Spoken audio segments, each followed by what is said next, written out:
Hello दोस्तों, SPA classes 1 में आपका हार्दिक स्वागत है। आज हम मैथ के बारे में आपको बता रहे हैं। देखिए, यहाँ पहला क्वेश्चन लिखा हुआ है। मैथ आपके हर परीक्षा के लिए उपयोगी है। पहला क्वेश्चन लिखा है 2 की पावर 31 भागे 5 में शेषफल ज्ञात कीजिए। 2 की पावर 31 भागे 5। अब देखिए, 2 की पावर 31 भागे 5 में इसको ज्ञात करने के लिए दोस्तों, अब देखिए 2 गुणे 2 गुणे 2 गुणे 2 गुणे 2, ये 31 बार तक लिखना होगा। तो ये इसका गुणा करने में ज़्यादा टाइम लगेगा, इसलिए हम एक शॉर्टकट मेथड बता रहे हैं। मेथड ये है कि अगर पावर का मतलब घात, पावर का मतलब घात, अगर घात विषम है,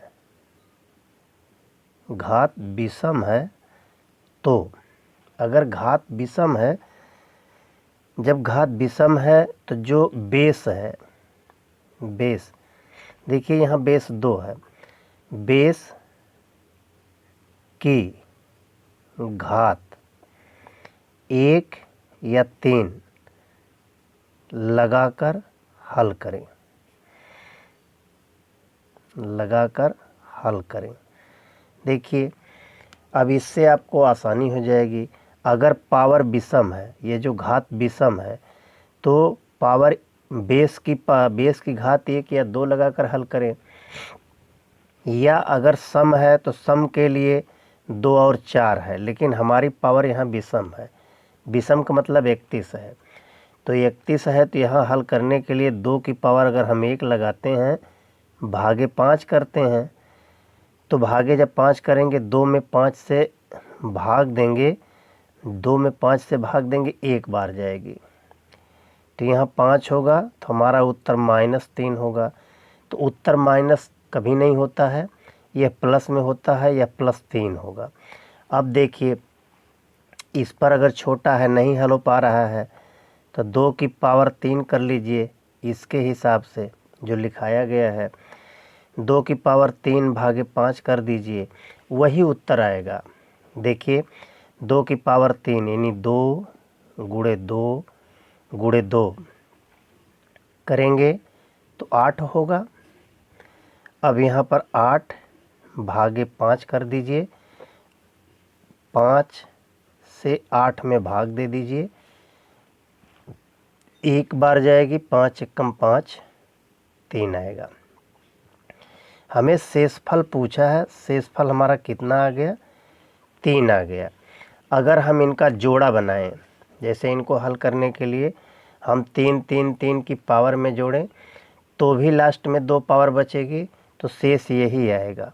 चाहे 31 बार गुणा करेंगे 5 में, 31 है, 2 का 31 बार गुणा करेंगे, 5 से भाग देंगे तो भी शेष 3 आएगा। और इस शॉर्टकट मेथड पर पावर अगर यहीं देख लें विषम है, तो बेस की घात 1 या 2 लगाकर हल करते हैं, तो भाजक हमारा 2 से बड़ा है, तो 2 से बड़ा है तो पावर 3 लगा दीजिए। जब पावर 3 लगा देंगे तो 8 हो जाएगा, 8 में 5 से भाग देंगे, 1 बार जाएगी, शेष 3 आएगा। हमारा उत्तर यही होगा। अब देखिए, विकल्प नंबर किस में दिया हुआ है, विकल्प नंबर 3 में ही हमारा 3 उत्तर दिया हुआ। इस तरीके से ऐसे प्रश्नों को हल कीजिए, घात कितनों बड़ी हो तो भी आप हल कर सकते हैं। देखिए, अगला क्वेश्चन क्या कहता है। देखिए, प्रश्न संख्या 2 है, 1y 3y 6, ये कोई संख्या लिखी हुई है, जैसे 1 है, फिर दूसरी संख्या के स्थान पर y है, फिर 3 है, फिर चौथी संख्या के स्थान पर y है, फिर 6 है। पूर्णतया 11 से विभक्त हो तो y के स्थान पर कौन सा अंक होगा, या y का मान ज्ञात कीजिए। तब y का मान ज्ञात करने के लिए देखिए, जो विभाज्यता का नियम है उसमें 11 से वही अंक कट सकता है, पहला तीसरा और पांचवा, इन दोनों को जोड़ा जाए। अगर इनका योग 10 है और दूसरे चौथे का योग, जैसे जो ये अंक है इनको जोड़ा जाए, इनका योग अगर 10 है और इनका योग पहले, तीसरे और पाँचवें का अगर योग 10 है तो वह 11 से विभाजित हो सकती है। तो इस नियम के आधार पर यहीं चेक कर लीजिए, पहले में 1 है, देखिए तीसरा अंक 3 है, पाँचवा अंक 6 है, जोड़ दीजिए 6 3 9 1 10, 10 है तो 11 से विभाजित हो जाएगा इस नियम के आधार पर। अब दूसरा और चौथा, यानी दूसरे में y है और चौथे में y है, इसका मतलब दोनों का मान एक ही होगा। तो अगर 6 पहला विकल्प रखते हैं, 6 6 12 हो जाएगा, हमें 10 ही चाहिए उत्तर, 10 उत्तर चाहिए, तो गलत है। इसमें y का मान 5 5 रखते हैं तो 10 हो जाएगा। देखिए 5 + 5 बराबर 10 हो जाएगा। तो 5 + 5 बराबर 10, इस नियम का अनुपालन यह नियम कर रहा है। तो हमारा उत्तर 5 होगा, 5 5 10 होगा, पहला और तीसरा पद। और पाँचवें पद का योग 10 हो, दूसरे और चौथे पद का योग 10 हो, तो वह संख्या 11 से विभाजित हो जाती है। तो 11 से विभाजित होने के लिए यहाँ पर हमें 5 5 का अंक लेना होगा। तो 5 5 10 होगा, चूँकि पहले में 10 आ चुका है, पहला तीसरा पाँचवें में उसका योग 10 है, दूसरे और चौथे का योग 10 होना चाहिए। तो 5 5 10 होगा, इसलिए y का मान कितना होगा, देख लीजिए, y बराबर 5 होगा। y बराबर 5 रख के अगर काटना चाहें, भाग देना चाहें तो भाग भी दे सकते हैं। देख लीजिए, क्योंकि भाग देने में ज़्यादा टाइम लगेगी, आप लोग हल कर लीजिएगा, देख लीजिएगा। देखिए अगला प्रश्न क्या है। देखिए अगला प्रश्न हल करने से पहले हम पहले को सिद्ध कर ले रहे हैं। पहले में देखिए 1 बराबर 1 है, फिर 3 है, फिर 6 है और y है, तो y के स्थान पर हमने 5 रख दिया। तो ये 15 35 6 हो गया। इसको 11 से भाग दे दीजिए, 11 1 कम 11, यहाँ 4 बच गया, 3 हो गया। अब भाग देंगे, 3 को उतार लिया तो 11 3 33 हो जाएगा। अब देखिए 0 हो गया, यहाँ 1 हो गया, 10 हो गया, 5 उतार लेंगे, 11 9 99 होगा, 99 भाग देंगे, यहाँ 15 15 में से 9 जाए 6 आ गया, 1 6 यहाँ बचा हुआ, 10 यहाँ 9 बच गया, 9 में से 9 गया 0, इस 6 को उतार लेंगे, 11 6 का 66 होता है। देखिए यह सिद्ध हो गया कि y का मान 5 होगा। इस आधार पर हम हल कर सकते हैं, हमारा प्रश्न ज्ञात हो गया।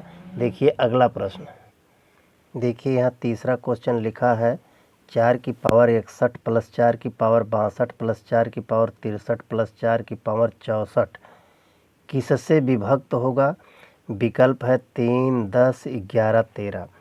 अब चूंकि पावर लंबी लंबी है, इस लंबी पावर को कैसे हल करेंगे, तो देखिए यहाँ जो लिखा हुआ है, 4 की पावर 61 + 4 की पावर 62 + 4 की पावर 63 + 4 की पावर 64।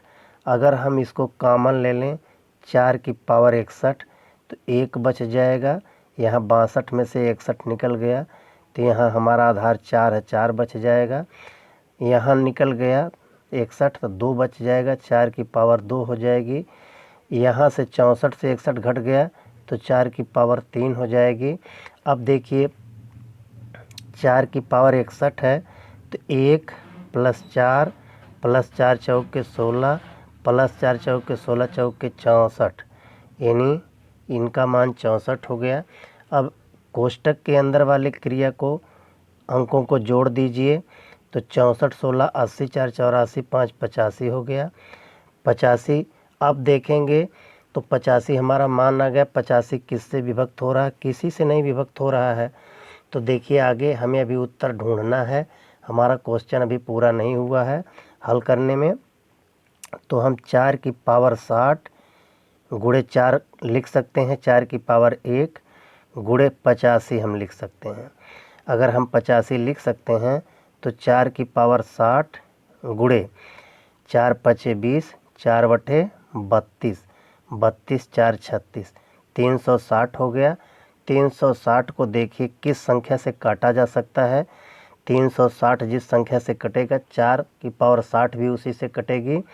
तो देखिए लास्ट में 0 है, तो 0 0 से कट जाएगा, 0 10 में है, इसलिए 10 से यह संख्या विभाजित हो जाएगी। अब अगर हल करेंगे 10 से काटेंगे तो 10 से 36, 360 कट जाएगा, 36 बाहर जाएगा। 3 से भी कटेगा लेकिन 0 के नाते शेष बच जाएगा। 11 से नहीं कटेगा, 13 से नहीं कटेगा, इसलिए विकल्प नंबर 2 में जो 10 दिया हुआ है वह सही है। इस तरीके से हल किया जा सकता है। देखिए अगला क्वेश्चन, देखिए चौथा क्वेश्चन दिया है, भाग के एक प्रश्न में भाजक भागफल से 10 गुना है तथा शेषफल का 5 गुना है।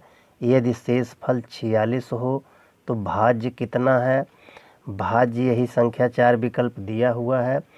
4 विकल्प के अंदर ही हमें अपना उत्तर ढूंढना है। तो अब देखिए हमें एक नियम है, यहाँ देख लीजिए नियम है, हमें भाज्य पूछा, भाज्य कितना है, तो यहाँ पर भाजक होता है, भाजक, फिर भाज्य, फिर भाजनफल, भाजनफल, फिर उसके बाद शेषफल होता है। शेषफल तो हमें यही पूछा है, तो शेषफल हमें दिया हुआ है। शेषफल यहाँ देखिए क्वेश्चन में लिखा हुआ है, यदि शेषफल 46 है तो शेषफल 46 है। तो यहाँ लिखा भाग के एक प्रश्न में भाजक भागफल से 10 गुना है तथा शेषफल से 5 गुना है। शेषफल से 5 गुना यानी 46 गुणे 5, यह भाजक के बारे में बात कर रहा है। जो भाजक है भागफल का 10 गुना है, भागफल का 10 गुना जो इनका है इनसे 10 गुना या अधिक है। तो 5 6 पचे 30 हो जाएगा, 4 पचे 20, 3 23 हो जाएगा, यहाँ 230 होगा। जो भाजक हमारा है यह 230 है। और भाजक भागफल से 10 गुना है, तो यहाँ 230 बटे 10 कर दीजिए। जब 10 कर देंगे तो यहाँ उत्तर हमारा प्राप्त हो जाएगा 23। यानी हमसे जो पूछा है वह पूछा है कि भाज्य हमारा कितना है। तो भाज्य बराबर, यह प्राइमरी स्तर की चीज़ है, भाज्य बराबर देखिए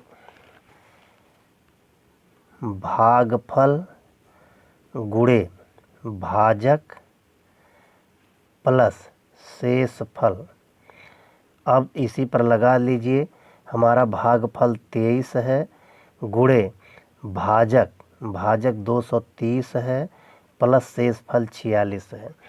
तो 23 यहाँ है, 23 यहाँ है, 23 का अगर हम स्क्वायर करेंगे तो 23 का स्क्वायर 5290 होगा। 23 का स्क्वायर 529 होता है, लेकिन यहाँ एक शून्य शून्य बढ़ा देंगे तो 529 में शून्य बढ़ा देंगे तो यह शून्य का मान जोड़ने पर 5290 प्लस 46 हो जाएगा। अब प्लस 46 जोड़ देंगे तो यहाँ 6 है और 9 4 13, 13 के 3, 2 1 3 5। हमारा उत्तर कितना आ गया 53 46, यानी 5336 है, 46 नहीं 36 है, 5336। देखिए विकल्प नंबर 4 में 5336 स्पष्ट दिखाई दे रहा है। इस तरीके से हमारा चौथा उत्तर होगा, विकल्प नंबर 4 ही हमारा उत्तर होगा। इस तरीके से प्रश्नों को हल किया जा सकता है। यह प्राइमरी में बेसिक चीज़ है, सभी लोग प्राइमरी कक्षा 5 के अंदर ही पढ़े होंगे। अगर याद है तो ठीक है, नहीं तो पुनः इस वीडियो के माध्यम से याद कर लीजिए। वीडियो ही समाप्त होती है, लाइक एवं सब्सक्राइब कर दीजिए। धन्यवाद।